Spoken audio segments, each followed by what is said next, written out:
Sherry Peel Jackson. She is an ex-IRS agent, CPA, fraud examiner.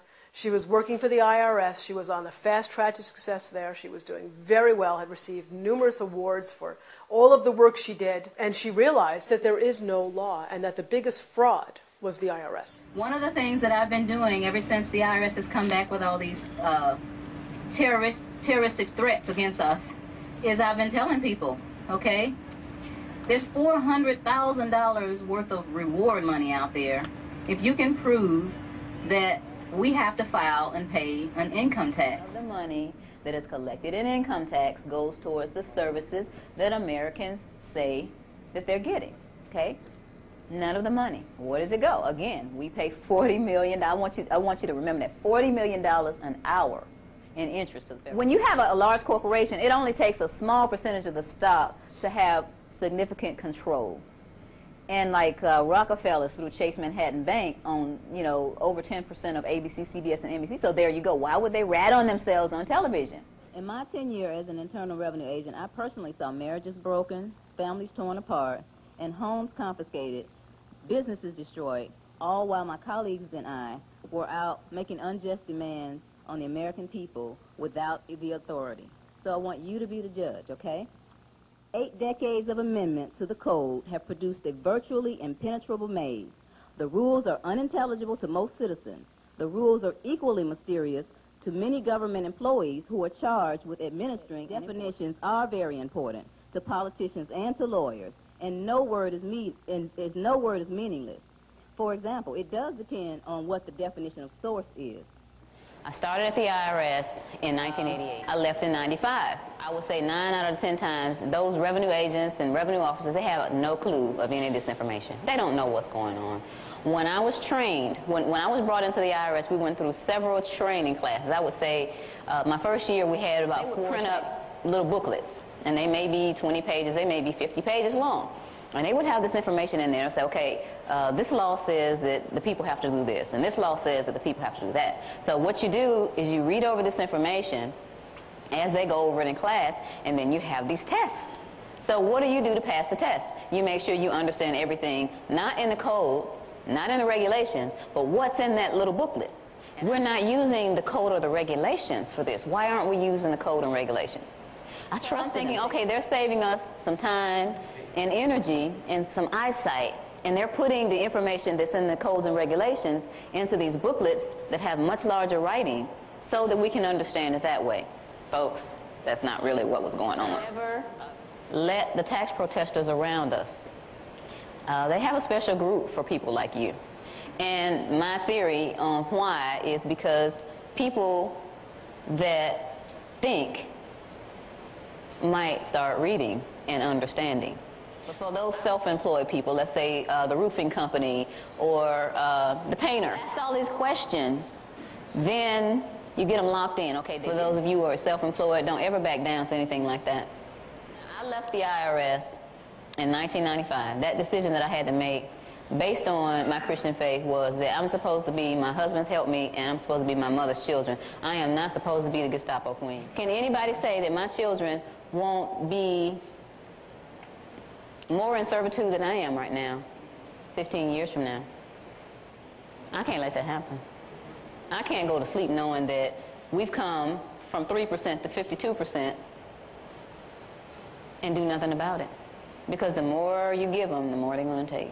If you have an employer that is teachable and you bring to this employer the law concerning the W-4 and withholding being for the non-resident aliens and all that, you're going to find out whether or not they're going to obey the law or whether they're going to be afraid of the IRS. I'm talking about not just the employer, but all the people who are responsible for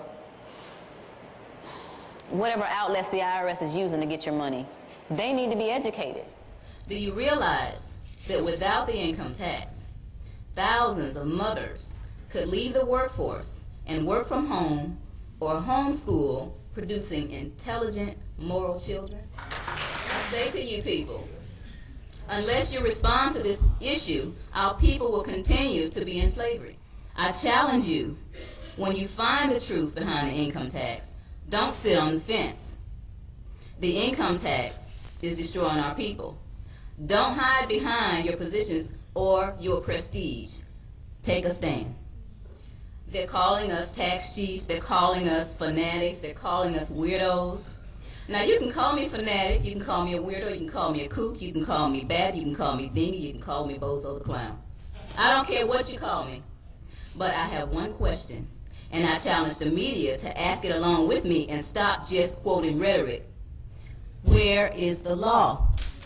Show me the law. Slaves. We're all in this. These people at the top up here, they don't care what color you are. They don't care. The people who are pulling the strings don't care. You know, they just want to screw everybody. You that have young children or you that have grandchildren, teach them how to play chess. Teach them how to play chess. They will learn how to think. When you move a chess piece, before you move that piece, you got to figure out who's around you and what they can do to take your piece. Okay, the game is to keep you dumbed down. The media, the entertainment world, and the education system is out there to keep you dumbed down. Now, I'm going to say this, and you don't have to like it. Get your kids out of the government schools. Get them out. The parent or the grandparent, you're in charge of education. The school has them, 6, 7 hours a day. You know, and then it's time to go to bed about 8 or 9 o'clock. So between that time, you got to eat and have homework. So somebody else is raising them. So in order for us to get our freedoms and liberties back, we've got to take back over the education of our kids. I want to know how the IRS can demand over 30% of my hard-earned money when God only requires 10%. I want to know why the media has blacked out coverage of all intelligent debate and discussion on the income tax while focusing on people in trouble for arguments that are not on point to the truth. I want to know what constitution the Congress and the courts are following. It certainly isn't the one in the National Archives, based on what it says and what they are doing. I want to know who in this great country is willing to stand up and prove Alan Dershowitz wrong. This guy is the Harvard law professor who says we don't have any unalienable rights, that all our rights are subject to modification, that the government should not be chained by the Constitution because the government can do good things for people. Yeah, right, Professor. I am not a foolish hero. Yeah. I am a Christian woman who has turned off the Oprah show, shown Judge Mathis, and ignored Days of Our Lives and the Practice. Yeah. I've picked up a copy of the Constitution, the Internal Revenue Code, and the creature from Jekyll Island, and I found out that I've been raped and duped for years, and I'm sure you have too. I want to know why there are people sitting in jail for failure to file when these questions have not been answered. Let them out until you show us the law. I want to know why, after physical slavery was abolished in 1865, how it is that I'm still a slave. We need to get together and understand. First of all, you need to understand what is going on with your money. You work hard. It's like we're a hamster on a wheel. This country started out with taxation without representation. Where are we now? How did we get back to where we started? We got lazy and comfortable. Get out your comfort zone. I never tell people to file a tax return. I never tell them not to file. I never tell people to pay taxes, and I never tell them not to pay. What I tell people is to do your own research, do your due diligence, and decide whether or not you're going to be a slave or get off the plantation. That's your choice. So in essence, you're wasting time. As long as you continue to feed the monster's going to grow.